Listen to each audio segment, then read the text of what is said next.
Hello everyone and welcome back to microbiology. This lecture is chapter 24, the digestive system infections. A brief review of the digestive system.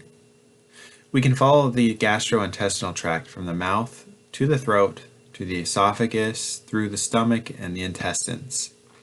There are accessory structures such as the teeth, tongue, liver, gallbladder, and pancreas. And its primary goal is to break down and absorb food molecules that pass into circulatory or lymphatic systems. With many of these systems, there exists a normal microbiota. And most parts of the digestive system are in fact heavily populated with microbes. Millions of bacteria per milliliter of saliva in your mouth exist, and about 100 billion bacteria per gram of feces in the large intestine. However, the stomach and small intestine are relatively less populated. The stomach acid in humans is very acidic, and this, along with the movement of material through small intestines, means that they have relatively few microbes. These microbes help to break down large molecules. They synthesize essential vitamins, and they outcompete transient and opportunistic pathogens, as well as have a function in regulating our mood and suppressing certain diseases. So, for diseases of the digestive system, we'll be covering bacteria in the mouth, viral, and bacterial lower digestive diseases. So let's focus on bacteria of the mouth. So while other surfaces shed cells and the microbes that may be living on them, teeth do not. Enamel is the hard mineral outer surface of the teeth, and there are hundreds of microbial species living in the mouth, but the primary one that causes tooth decay is Streptococcus mutans. Sucrose in our diet is the main culprit in tooth decay. It was uncommon until about the 17th century, and table sugar was introduced. As microbes accumulate on the teeth, they form what is known as dental plaque, which does not compose, because it is not composed of cells. Decay caused by microbial metabolism of sucrose and carbohydrates into lactic acid destroys the enamel of the teeth. And again, this is mostly caused from Streptococcus mutans. And although it can metabolize a wide range of carbohydrates, it is very good at breaking down sucrose, and it tolerates a high level of acidity. When it breaks down sucrose, it secretes dextran, which is a gummy component of plaque. Periodontal disease is a catch-all term for conditions related to degeneration of tooth support structures. Gingivitis is the infection and the inflammation of the gums, and it affects about 50% of U.S. adults. Chronic gingivitis leads to periodontitis. Well, it is chronic gingivitis, and it leads to periodontal pockets of pus, to destruction of root tips, to loosening and loss of teeth. In the image below, we can see healthy gingivae or healthy gums. At step 2, we can see gingivitis or swelling of the gums. Step 3 is where periodontal pockets begin. And step 4 is the periodontitis. Now we'll cover a select few bacterial lower digestive diseases: staphylococcal food poisoning, shigellosis, salmonellosis, typhoid fever, cholera, E. coli gastroenterititis, CAMPYLOBACTERIOSIS, peptic ulcer disease, and other gastroenteritis.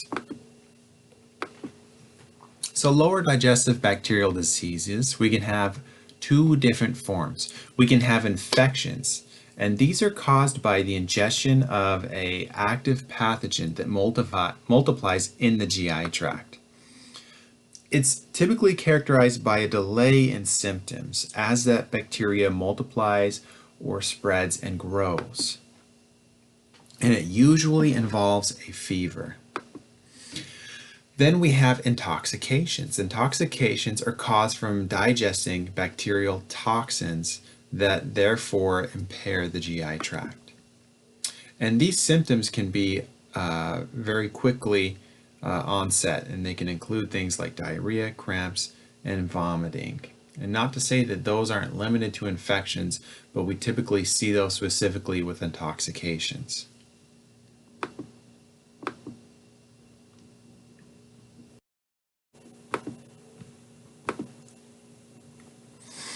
Okay, so staphylococcal food poisoning is a common form of food intoxication, which is caused by ingestion of Staphylococcus aureus enterotoxins. The reason why it's so common is because this toxin is thermostable, so once it is formed by the bacterium, heating the food may get rid of the bacteria, but it will not get rid of the toxin itself. So if we look at the flow chart to the right, we can see that food containing protein is cooked and the bacteria is usually killed. And then the food is contaminated by the worker with Staphylococcus on their hands. And since there's no food in there or bacterium there to compete with, the Staphylococci grow quickly. Step 3, the food is left at room temperature or incubated, and the organisms in the food begin to grow long enough to release these toxins. Step 4, the food containing toxin is eaten, and then step 5, in 1 to 6 hours, a staphylococcal intoxication occurs. And as you can see, this can happen very quickly, 1 to 6 hours, so that's indicative of a intoxication. It does not require a lot of bacteria to get this done. Only about 1 million bacteria in a single gram, which is just a pinch of a lot of foods, is enough to produce the toxin to cause the disease. Refrigeration during storage is the best method of preventing toxin formation. Okay, next is Shigellosis, which is bacillary dysentery. And dysentery is just the infection of the intestines, which results in severe diarrhea. And it can be with the presence of blood or mucus in the feces. The infection is caused by 4 members of the genus Shigella. It multiplies in the small intestine over about 1 to 3 day incubation. And S. sonii is the most prevalent in the US and has mild symptoms. S. dysenteriae is common in developing countries and has severe symptoms caused by Shiga toxin. Symptoms include fever, cramps, and up to 20 bowel movements per day. There are about 500,000 cases worldwide annually, and the mortality is up to 20%. This is a common source for traveler's diarrhea. And the figure to the right shows an image of Shigella on a HeLa cell, or an animal cell. So salmonellosis is the next one. It is caused by what we refer to as non-typhoidal salmonella, or S. enterica is the most common, and S. bongori. They pass through the intestinal mucosa to the cardiovascular and lymphatic systems to cause systemic disease. And this is an infection, so incubation period is about 12 to 36 hours in this case. It includes moderate fever, cramps, diarrhea, and nausea. It's estimated about 1 million cases and 380 deaths occur annually in the US. Chickens, turkeys, and reptiles are especially susceptible to infection, and it's estimated about 1 in 20,000 eggs in the US has salmonella.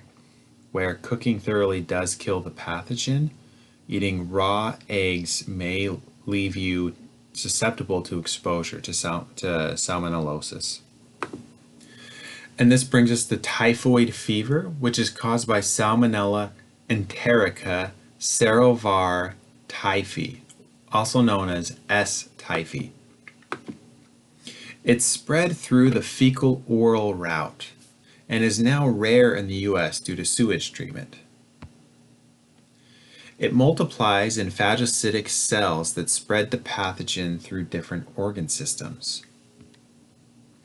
And after about 2 to 3 weeks of incubation, the symptoms include headache, fevers, and later diarrhea. Recovered persons can have lifelong immunity, but 1 to 3% are chronic asymptomatic carriers. And you'll see to the right here is a clipping of a news article about Typhoid Mary. So Mary Milan was an asymptomatic carrier of S. typhi, and she worked as a personal cook for many families and spread it to 51 people, killing 3. She was quarantined once, let out on the condition that she would stop working as a cook, but she refused to do so and was forcibly quarantined for the rest of her life. This was a very big issue in the U.S. court systems in order to be able to decide that legally the government had the right to quarantine someone because of the risk that she had of, or he or she has, of spreading a disease. Let's talk about cholera for a little bit. Cholera is caused by Vibrio cholerae, which is a curved rod with 1 flagellum. It's endemic in coastal waters, and it grows in biofilms on crustaceans. It colonizes the small intestines and releases exotoxins that causes water and electrolytes to move out of the host cell. It is one of the most serious gastrointestinal diseases. The exotoxin is simply called cholera toxin. Up to 5 gallons of fluid can be lost in 1 day, causing vicious blood, shock, and death. If untreated, mortality is up to 50%. If treated, which is usually treated with hydration therapy, and in severe cases treated with antibiotics, mortality is as low as 1%. Okay, E. coli gastroenteritis. Most E. coli is benign and harmless to our systems for the most part. However, sometimes E. coli can pick up virulence factors from other organisms through horizontal gene transfer or lysogeny cycle of viruses, leading to induction or horizontal gene transfer of genes from other microbes. And these can confer virulence of normally harmless E. coli. They may become enteropathogenic, and that they can destroy intestinal microvilli and secrete proteins that cause diarrhea. They may be enteroinvasive, whereas they infect and multiply in intestinal epithelial cells, causing systemic illness.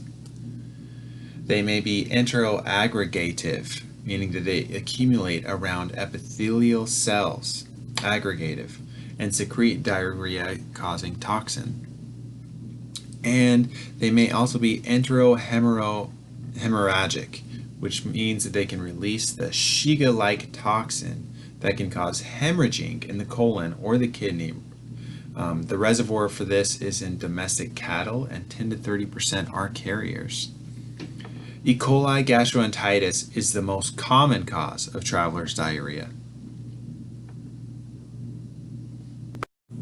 The next disease of the gastrointestinal tract is CAMPYLOBACTERIOSIS. It is caused by members of the genus Campylobacter, most commonly C. jejuni. It's a gram-negative, and it's a microaerophilic bacterium that has spirals. It is the most common digestive bacterial infection, and poultry and cattle are reservoirs. Virtually all poultry meat and 60% of milk is contaminated. This is why it's important to make sure that you cook your poultry meat and you are drinking pasteurized milk. Symptoms include fever, cramping, and diarrhea, and they usually resolve themselves within about a week. Okay, next up is peptic ulcer disease. This is caused by an interesting bacterium called Helicobacter pylori, which is a microaerophilic spiral bacterium.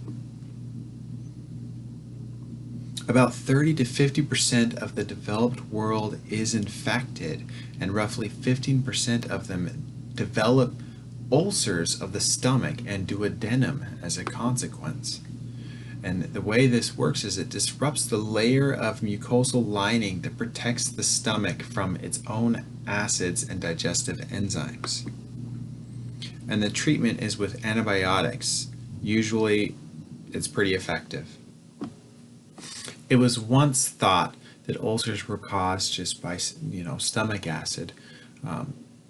What's really interesting about the discovery of this peptic ulcer disease is that the scientists who postulated that it was caused by this bacterium actually drank a vial of Helicobacter pylori in order to experiment on himself. He came down with the peptic ulcer disease, and then he treated himself with antibiotics and essentially cured himself of his peptic ulcer disease. Okay, other gastroenteritis includes Yersinia gastroenteritis or yersiniosis. It's caused by Yersinia enterocolitica and Yersinia pseudotuberculosis. It exists in livestock animals as a reservoir. It's transmitted by eating undercooked meat. Next, we have Clostridium perfringens gastroenteritis, which is transmitted again through meats contaminated with animal intestinal contents. Okay, and this one has heat-resistant endospores that germinate and release exotoxins.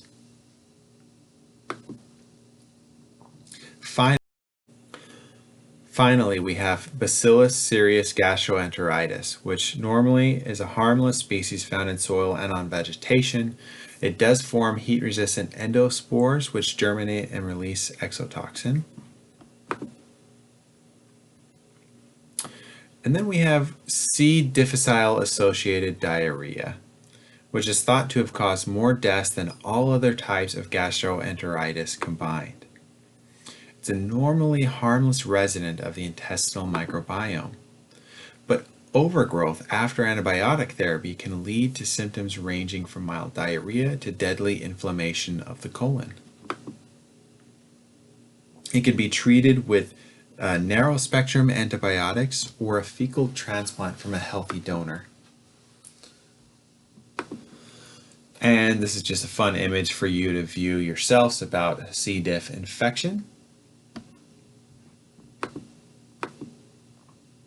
Moving right along, let's talk about the 3 different viral sources of diseases of the digestive system that we'll cover, which is mumps, hepatitis, and viral gastroenteritis. So mumps virus colonizes the parotid glands or the salivary glands below and in front of the ears, and this causes swelling, as you can see in this image to the right. It's transmitted in saliva and respiratory secretions. 20 to 40% of post-puberty men experience testicular inflammation, and sterility is a rare complication, but it can occur. And this mumps is protected against the MMR vaccine, another reason to vaccinate. Hepatitis is next. Hepatitis is the inflammation of the liver and is caused by one of at least 5 different viruses. So here are a list of all of the viruses. This table right here would be a good example of a mix and match question on the final exam. We have 5 different hepatitis viruses from hepatitis A through hepatitis E. With hepatitis A, the transmission is ingested. It's mostly subclinical. You have a loss of appetite, nausea, diarrhea, fever, malaise, and you can get jaundice from this. The viral load in the host is at its highest before symptoms occur, which allows the virus to spread because carriers don't appear to be sick. The incidence is greatly reduced by having the HAV vaccination. Hepatitis B It's transmitted through the sexual, parenteral, and perinatal route. It's similar to Hep A, and yes, it can lead to liver cancer or cirrhosis. There is an HPV vaccine available in the US. There are 350 million chronic carriers worldwide, mostly in Africa and Asia. Hepatitis C is transmitted through the parenteral route. Similar to HIV, but it takes about 20 years for appearance and recognition of symptoms. And it is a chronic infection. About 85% of cases become chronic, and it kills more people in the US than HIV/AIDS, and there's no vaccine for hepatitis C. It exhibits a rapid antigenic variation that has made a vaccine development unsuccessful up until this point. Hepatitis D is transmitted through the parenteral route after chronic Hep B infection. So it does require that helper virus first. It has symptoms include severe liver damage and a high mortality rate, and there is a chronic infection to it.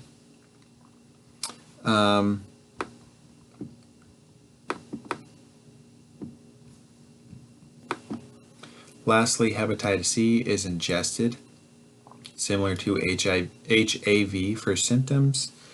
It is not a chronic infection, and that's about all you need to know for those viruses. Okay, so viral gastroenteritis can be caused by the rotavirus, which is a low-grade fever. You'll have diarrhea, vomiting for about 1 week. It affects roughly 3 million annually in the US with less than 100 deaths. There is a vaccine developed in 2006 which has reduced it by 98%. The next one is norovirus, which can lead to vomiting or diarrhea for 2 to 3 days. It affects over 20 million annually in the US with less than 300 deaths, and it's highly persistent on surfaces. These two viruses cause 90% of viral gastroenteritis. And to the right is an image of the rotavirus. So that wraps up today's chapter. Thank you for joining in, and I'll see you next time.